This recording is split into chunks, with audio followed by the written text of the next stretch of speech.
नमस्कार मित्रांनो, मी डॉक्टर अक्षय वाघ. आपल्या सर्वांचे स्वागत आहे.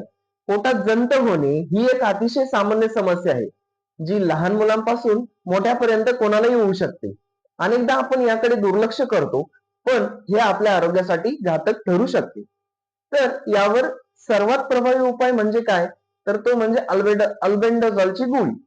पण ही गोळी नेमकी कधी घ्यावी, कशी घ्यावी आणि त्याचे फायदे काय आहेत व तसे जंत कोणत्या प्रकारचे असतात, हे आज आपण या व्हिडिओमध्ये सविस्तर जाणून घेणार आहोत. तर मित्रांनो, व्हिडिओ स्किप न करता शेवटपर्यंत बघा व आतापर्यंत आमच्या चॅनलला सबस्क्राईब केले नसेल तर सबस्क्राईब करा. आता सर्वात आधी आपण हे समजून घेऊया की पोटातील जंत नेमके होतात तरी कसे, याचे काय मुख्य कारणे आहेत. पहिलं कारण म्हणजे अस्वच्छ किंवा दूषित पाणी पिणे. दुसरं कारण रस्त्यावरील उघड्यावरचे अन्न किंवा नीट न धुतलेली फळे आणि भाज्या खाणे. तिसरं कारण जेवणापूर्वी किंवा शौचात जाऊन आल्यानंतर हात साबणाने स्वच्छ न धुणे. चौथं कारण लहान मुले खेळताना माती हाताला लावतात किंवा नखांद्वारे जंत हे पोटात जातात. पाचवं कारण नीट न शिजलेले मांस किंवा अन्न खाल्ल्यामुळे सुद्धा जंत हे होऊ शकतात. आता महत्वाचा प्रश्न, आपल्याला जंत झाले आहेत हे कसे ओळखावे, याची काही प्रमुख लक्षणे काय आहेत ते बघू. यामध्ये वारंवार पोट दुखत राहणे किंवा पोट फुगणे. दुसरं, भूक मंदावणे किंवा भूक लागूनही वजन न वाढणे. तिसरं कारण सतत थकवा आणि अशक्तपणा जाणवणे. चौथं कारण शौचाच्या ठिकाणी ऍनसला खाज सुटणे, विशेषतः रात्रीच्या वेळी. पाचवं कारण काही मुलांमध्ये झोपेत दात खाणे किंवा तोंडाला लाळ येणे, हेही लक्षणे दिसतात. आणि सहावं कारण म्हणजे शरीरात रक्ताची कमतरता, अॅनिमिया निर्माण होणे. आता आपण हे पाहूया की मानवी शरीरात कोणत्या प्रकारचे जंत प्रामुख्याने आढळतात. पहिलं, राऊंडवर्म. हे दिसायला गांडुळासारखे असतात आणि अन्नातून शरीरात जातात. दुसऱ्या जंताचा प्रकार तो म्हणजे टेपवर्म. हे चपट्या फितीसारखे असतात, जे अर्धवट शिजवलेल्या अन्नातून शरीरामध्ये पोहोचतात. तिसरं जंत म्हणजे हुकवर्म. हे प्रामुख्याने अनवाणी पायाने मातीत चालल्यामुळे त्वचेवाटे शरीरात शिरतात. चौथं, पिनवर्म.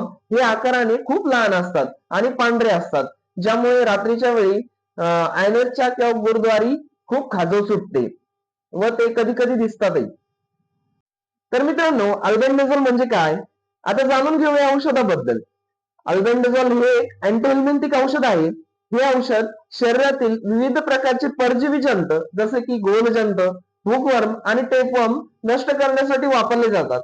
हे औषध जंतांना ग्लुकोज शोषण्यापासून रोखते, ज्यामुळे ते शक्तीहीन होऊन मारतात आणि नैसर्गिकरित्या शौचवाटे शरीराबाहेर पडतात. आता या अल्बेंडाझोल गोळी किंवा औषधाचे फायदे काय आहेत. पहिला फायदा म्हणजे पोटातील जंत मेल्यामुळे पोटदुखी आणि भूक न लागणे या समस्या दूर होतात. दुसरा म्हणजे जंत शरीरातील रक्ताभिसरण आणि पोषक तत्वे शोषून घेतात, त्यामुळे ही गोळी घेतल्यास रक्ताची कमतरता म्हणजेच अॅनिमिया भरून निघण्यास मदत होते. तिसरा फायदा म्हणजे मुलाची शारीरिक आणि मानसिक वाढ ही नीट होते आणि जंतमुक्त असणे हे अत्यंत गरजेचे असते.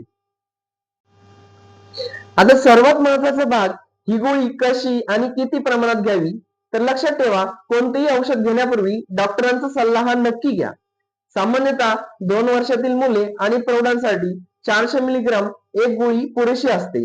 तर 1 ते 2 वर्षाच्या मुलांसाठी डॉक्टरांच्या सल्ल्यानुसार 200 मिलीग्रामचा डोस दिला जातो.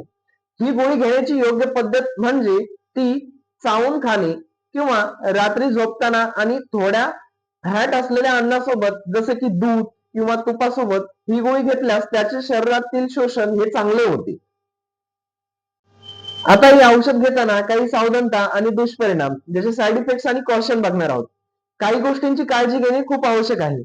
गरोदर महिलांनी ही गोळी डॉक्टरांच्या सल्ल्याशिवाय अजिबात घेऊ नये. तसेच ज्यांना लिव्हरचा आणि गंभीर त्रास आहे त्यांनी सावधगिरी बाळगावी.